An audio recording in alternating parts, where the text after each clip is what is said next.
Sponsored by Brilliant. Apple has canceled AirPower. That's not an April Fool's joke. It's not a typo. It's not a hoax. It's not a glitch in the matrix. AirPower is dead. And here is a statement Apple sent me about it on behalf of Senior Vice President of Hardware Engineering, Dan Riccio. After much effort, we've concluded AirPower will not achieve our high standards, and we have canceled the project. We apologize to those customers who are looking forward to this launch.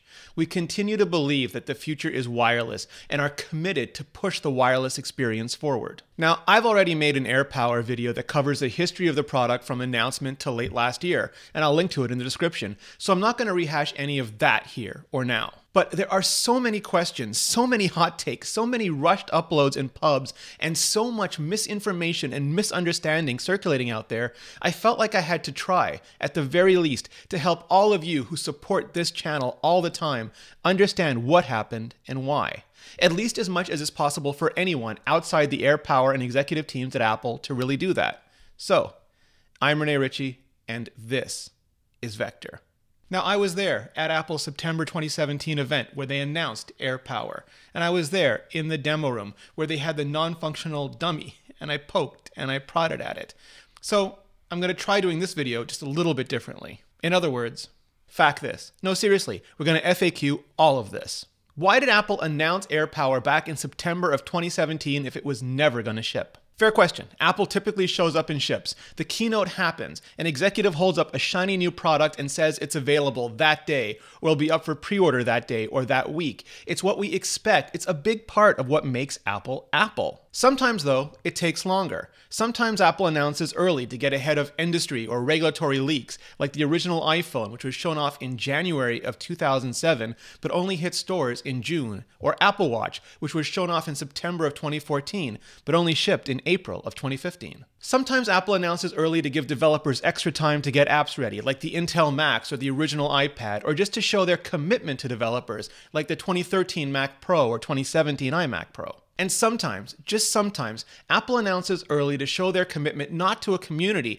but to a technology, with a halo product meant to help push the industry forward, like when they deleted the headphone jack but introduced AirPods. Or, yeah, when they added Qi standard inductive charging to the iPhone and introduced AirPower. AirPower was meant to prove Apple wasn't just doing inductive charging as a Me Too move or a gimmick, but was serious about the future being wireless and was willing to put their resources where their marketing was, using their control over everything from hardware to software to build something unprecedented, something, quote-unquote, only Apple could build. That no one else had done it before and that some thought it couldn't be done didn't matter much, at least not at the time. Apple had a team of engineers that believed it was possible. Apple executives bought into their vision, and so AirPower made it up onto the keynote stage. And there can't be anyone there now that feels happy about that green light not being a big, flashing, neon red light. Not anymore. But hasn't pre-announcing just bitten Apple in the ass before?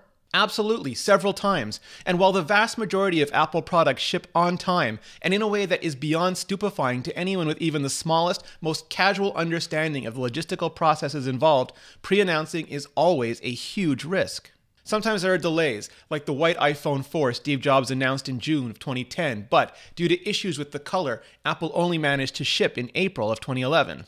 AirPods were delayed by a couple of months. iPhone X shipped later than iPhone 8. HomePod took an extra half a year or so. iPhone XR shipped later than iPhone XS. Sometimes it's hardware, sometimes it's software. And while it's irksome for everyone, we here are irked. It's a reality of doing product at massive scale, not just for Apple, but specifically for these purposes, for Apple. Delays have always happened. Delays will always happen. And as Apple makes more products, Apple risks more products experiencing more delays. It's why, for the majority of the last few years, at the end of the year, when I make my big list of the biggest problems facing Apple, shipping and scale are almost always among them.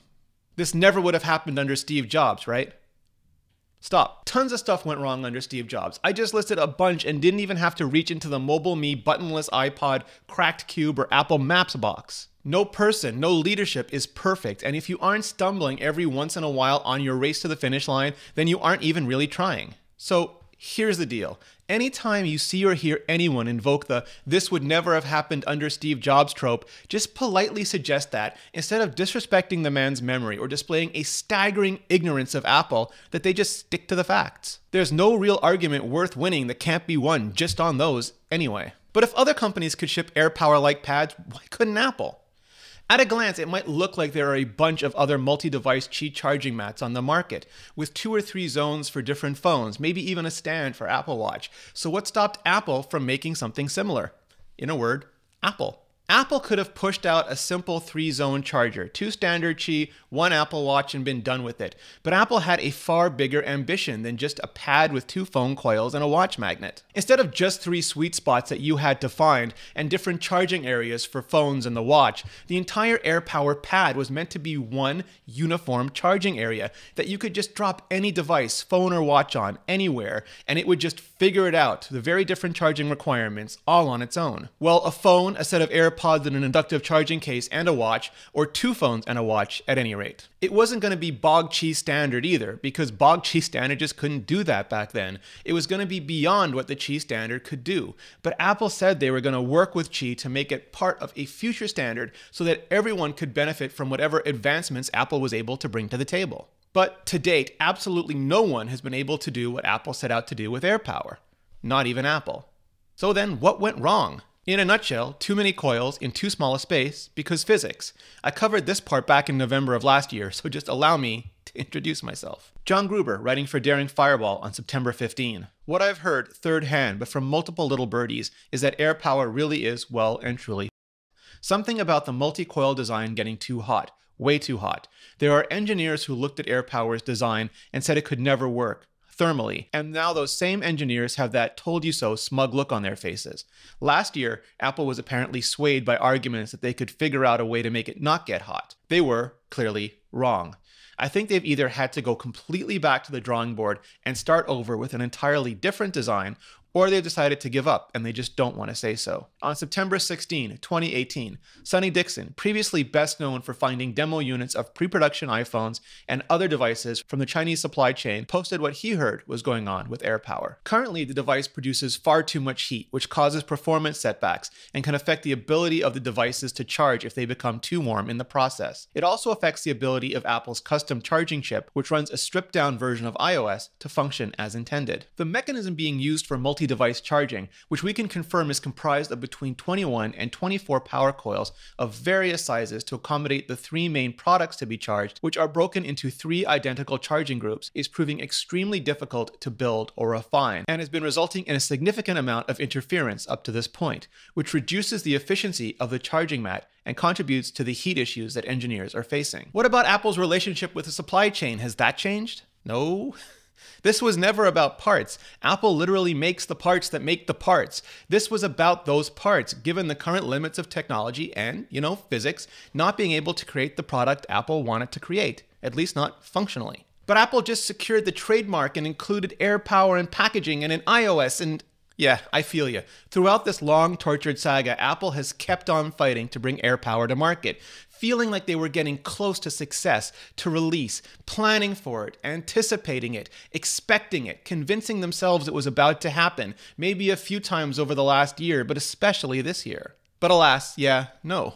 At some point, after delay, failure to ship after failure to ship, investments and expectations in trademarks and packaging, and even pride be damned, Apple had to make the call. Ship a product that just didn't work and risk further long-term damage to their brand, or kill it, even after everything that's gone into it, and take the short-term hit now and learn and do better next time. Shipping is core to Apple's culture. Great artists ship is one of their oldest and most closely held mantras, but they're also a company that thinks in years, not months or days. So while I have no doubt that this was an excruciatingly hard choice, one they knew would disappoint a lot of customers and lay waste to a lot of the work everyone inside the company had put into it so far and would haunt them for years to come, while I have no doubt about that, I also think ultimately it was the right choice and the only choice. Because if AirPower had shipped and not even worked, it would have been infinitely worse for everyone. Can Apple start over and make a new AirPower? Apple could make a much simpler, less ambitious inductive charging pad and even brand it as AirPower pretty much right away, certainly in the time it's taken between them announcing and canceling the original.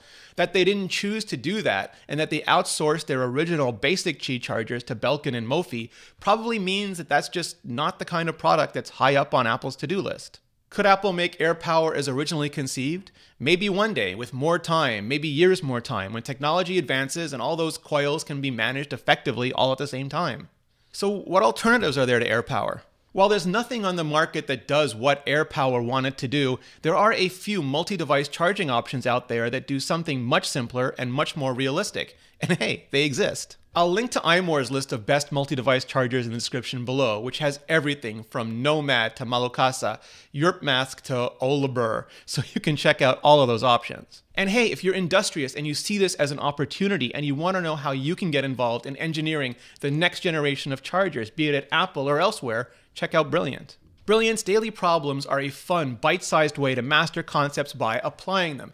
Each problem comes with illustrations, animations, or interactive visualizations, and all the context you need to solve the problem yourself.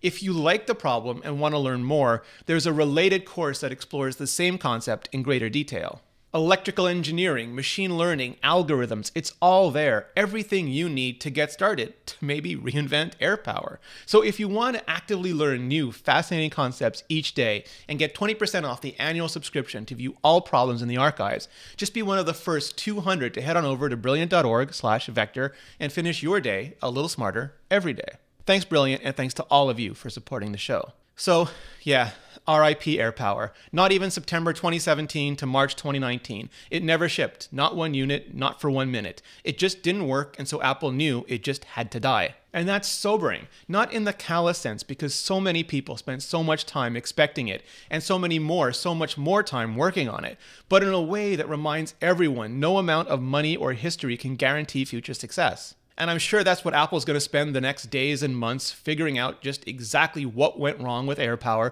procedurally, organizationally, and operationally, and ensuring it can't ever go wrong in the same way again. And that's how AirPower will end, not in thermal overload or in darkness, but as a case study at Apple University brought out anytime anyone even thinks of overpromising and underdelivering again, and hopefully pre-announcing in just this way. At least that's what I think. Now, I'd love to hear what you think about AirPower, about all of this. So hit like, hit subscribe if you haven't already, and then hit up the comments below and let me know. And thank you so much for watching.